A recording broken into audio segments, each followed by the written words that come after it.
What are you doing? Welcome to day 5 of my pallet flipping challenge. Flipping pallets of cheap goods from one business to another business without touching or seeing any of those goods or using a cent or penny of my own money, guys. Here's a great thing. It's day 5. It's Monday the 8th, and I got the wheels in motion late last night to make some profit today. £2,300 clear profit, guys. It's crazy how things happen in this game. Crazy how things just come out of the blue.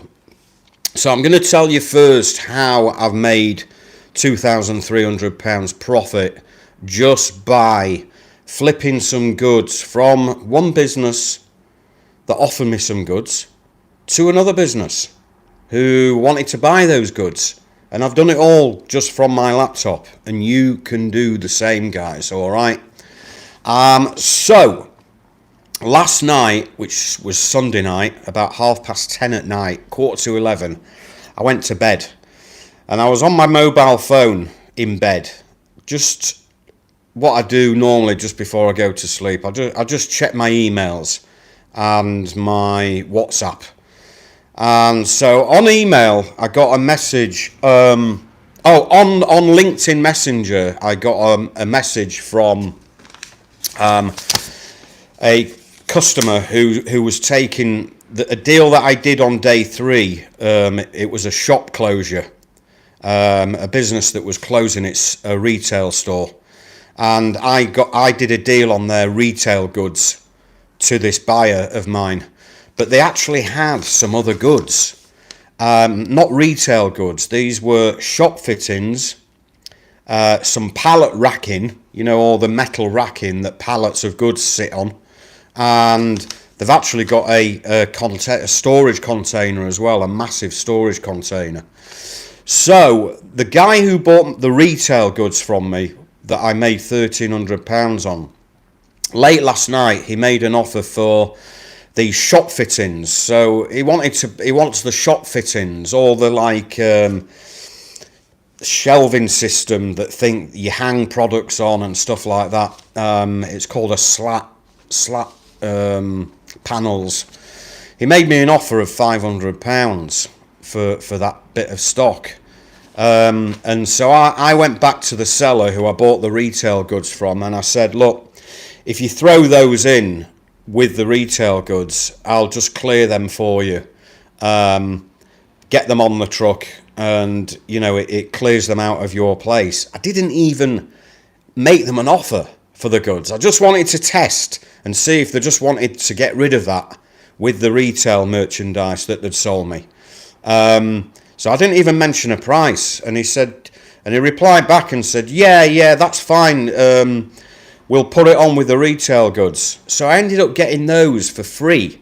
So that was £500 profit at no cost to me. I didn't even have to buy those goods.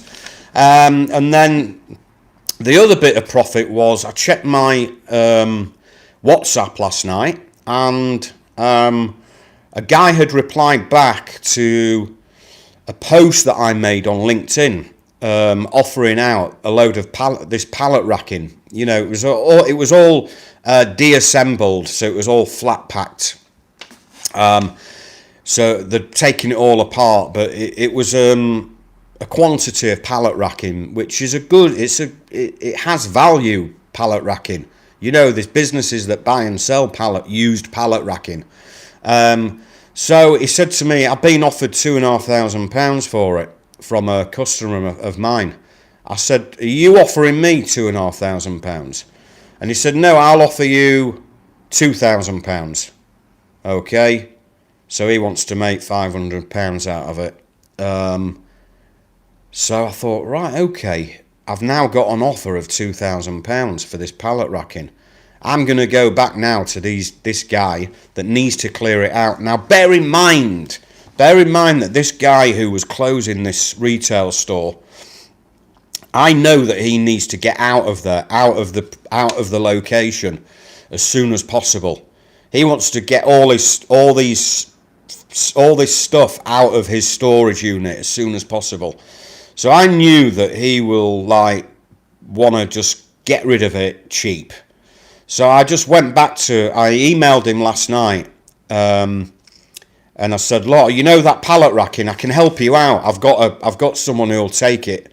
I'll give you £200 for it, and it gets rid of it for you. And he emailed me this morning and said, yeah, that's fine. I'll take £200.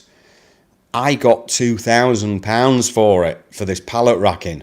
It's a good market, pallet racking. If you can find any used pallet racking, there's a market for it. People buy and sell pallet racking, or people buy pallet racking to use themselves. So I made £1,800 on that. Obviously this morning I saw the email saying that it was agreed, and then I made the £500 on the shop fittings. So out of nowhere, before 9 a.m. this morning on a Monday morning, on pretty much the first day back for most businesses this year, I made £2,300 profit. £2,300 profit. I've just been paid on the retail merchandise from the shop closure and the shop fittings. He's just paid me. I've just checked my bank account and he's just paid me. So I've already got the money for that. I'm just waiting for the money on the pallet racking as well. So that was a great start to my day 5 of my 60-day pallet flipping challenge. So what else have I done today? Now, bear in mind last week, it was not really a lot of businesses were still away on Xmas holidays. Most businesses are back today, back on it. Most businesses are back on it today. So today I've started emailing some lists of companies that I reach out to wish them Happy New Year and to see if they've got any stock, any surplus goods from last year that they want to get rid of. Because a lot of companies just leave it till the new year because it's not a priority for a lot of companies. So now what I'm doing is each day I'm going to be emailing my lists of connections across different product categories, across different industries, with a letter, seeing if they have any pallets of surplus goods, any slow moving goods, anything that they want to get rid of outside from their warehouse that they can offer me. And then I'll start receiving some new offers that we'll start looking at and see if we can find buyers for it. So today I have been offered for 3, 5, 6 deals, around 6 deals I've been offered, 7 deals I've been offered. Some of them are quite good.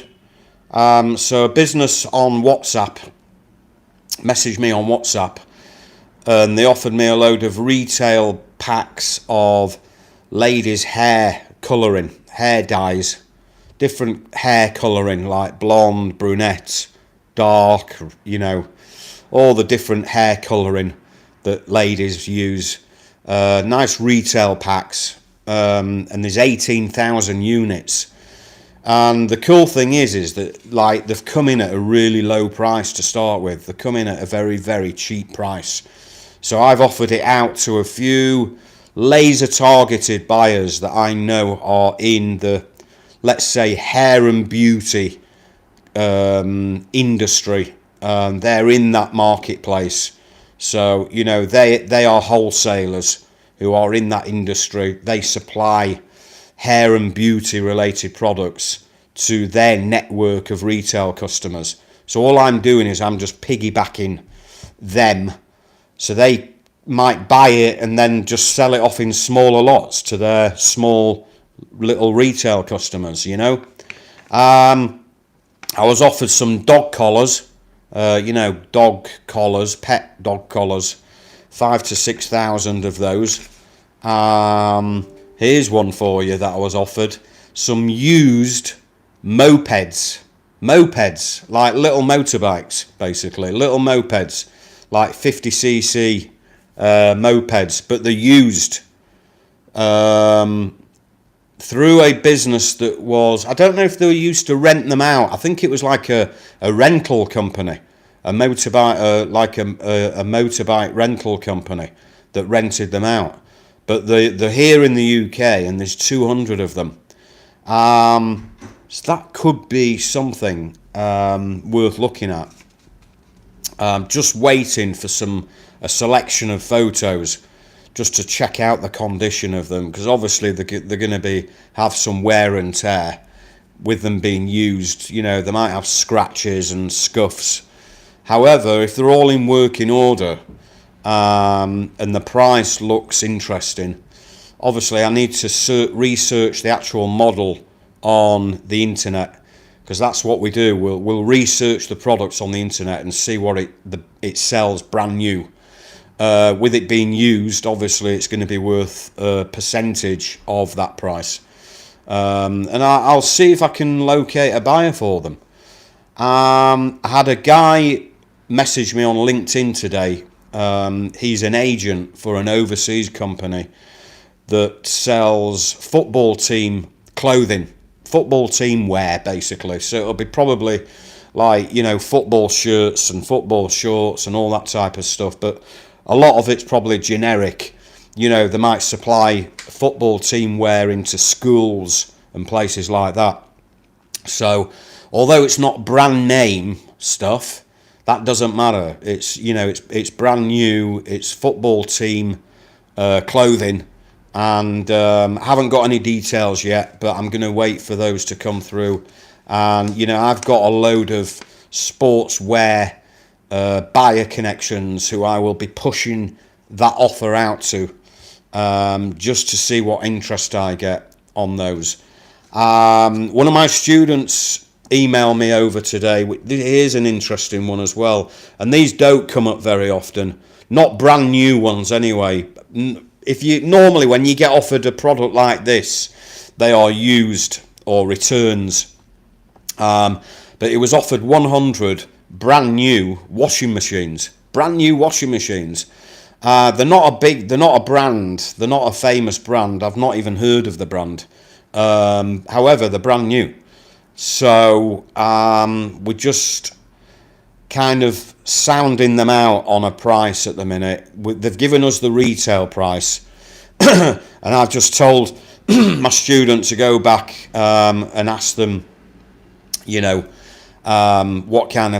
what's their bottom price level that they will be looking at selling for, and then we'll go from there. I got an offer of some boxes of vinyl gloves. Like vinyl gloves are like this type of stuff. Like this type of stuff, you know, boxes of gloves like these. You know, we get offered this type of stuff all the time, especially after COVID. And so I've been offered 5,000 boxes, but here's the thing, guys.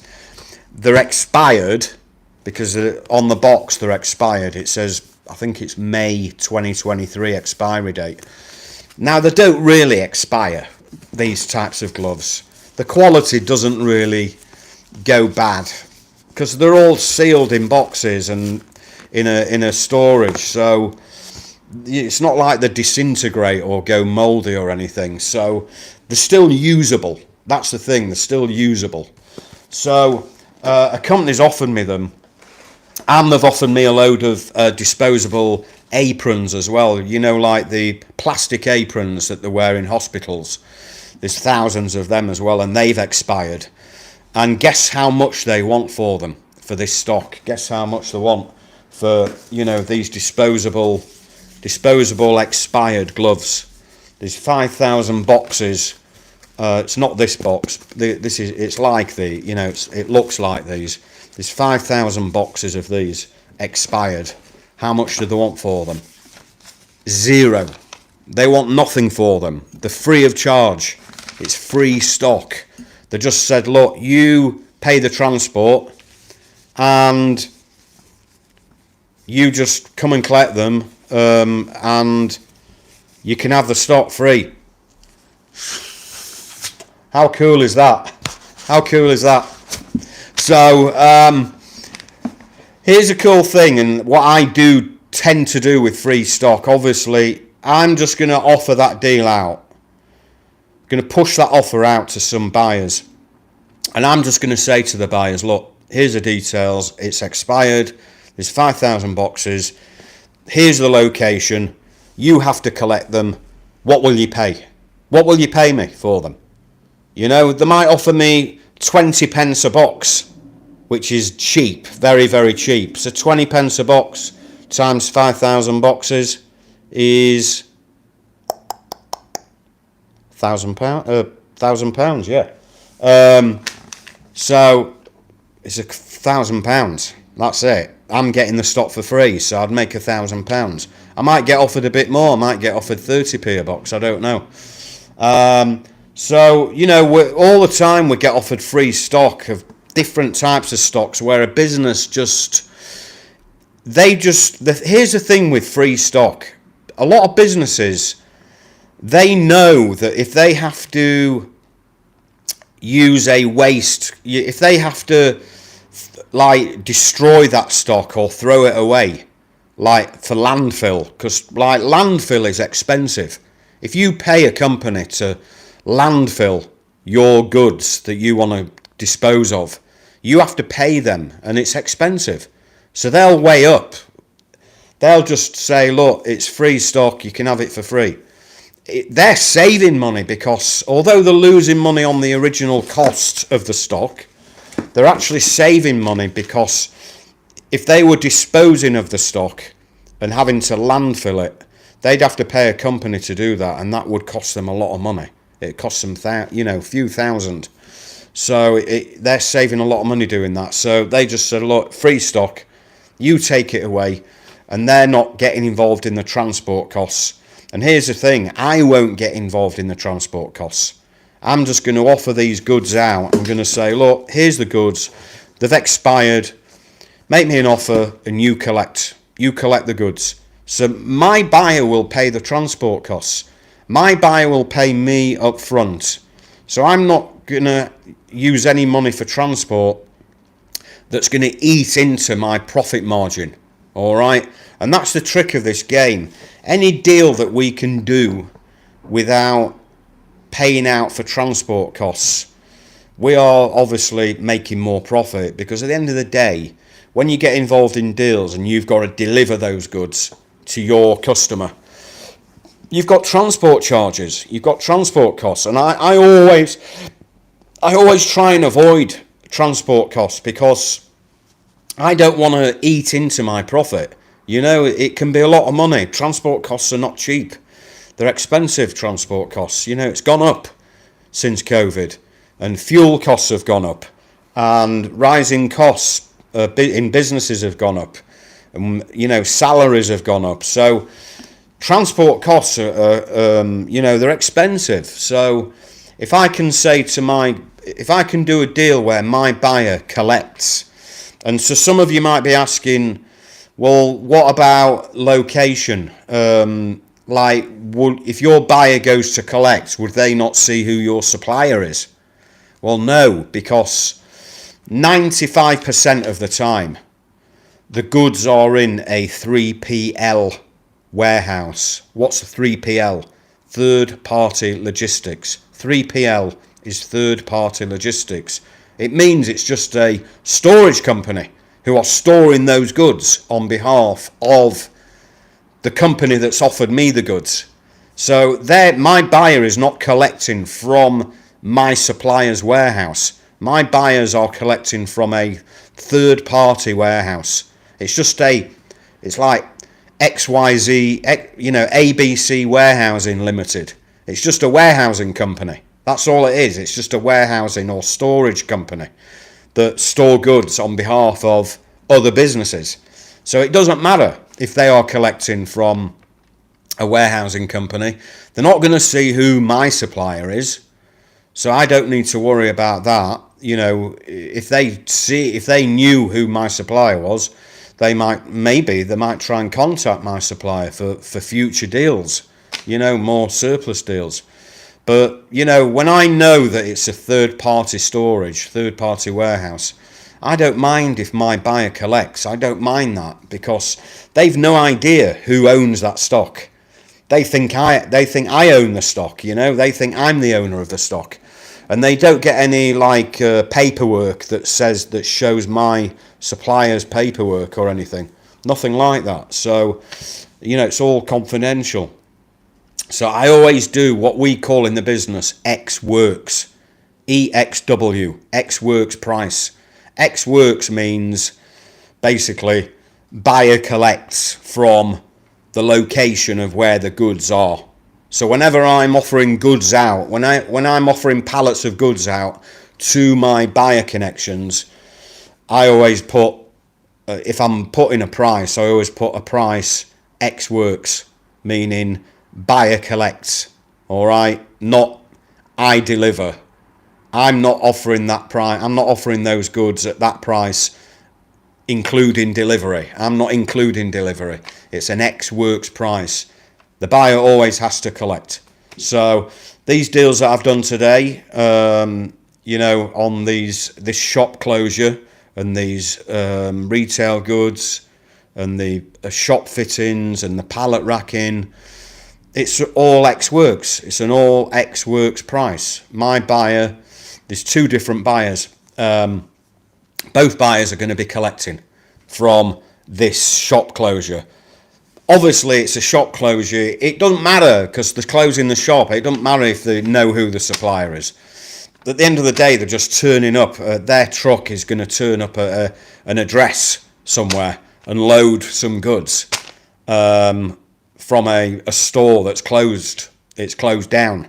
So they're not even going to know whose it is or anything. So yeah, guys, great day 5. I'm well pleased. Great start to the week. Only the 8th. So day 5 made 2,300 profit. Now on a running total. And remember, day 5. I've only done 5 days. We started last Tuesday the 2nd, Wednesday the 3rd, Thursday the 4th, Friday the 5th. Obviously, we don't count weekends for trading, and we're now back on the 8th of January. So 5 business days I've only been trading. 5 business days, and done a running total profit of £5,670, guys.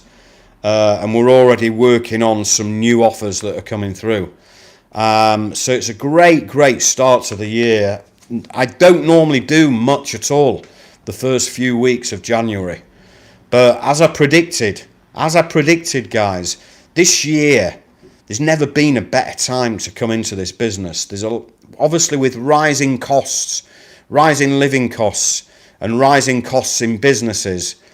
Last year has really suffocated and strangled a lot of businesses. There's a lot of businesses with cash flow problems. All right, and a lot of these businesses are looking to get rid of surplus stock to turn into cash because they need the cash for the running costs of their business and to pay their staff and to do other things with that money. So a lot of businesses are, they're struggling, and there's a lot of businesses sitting on stock from last year that they bought in, that they imported, that they're stuck with. It became slow moving, or a lot of businesses had cancelled orders from their customers.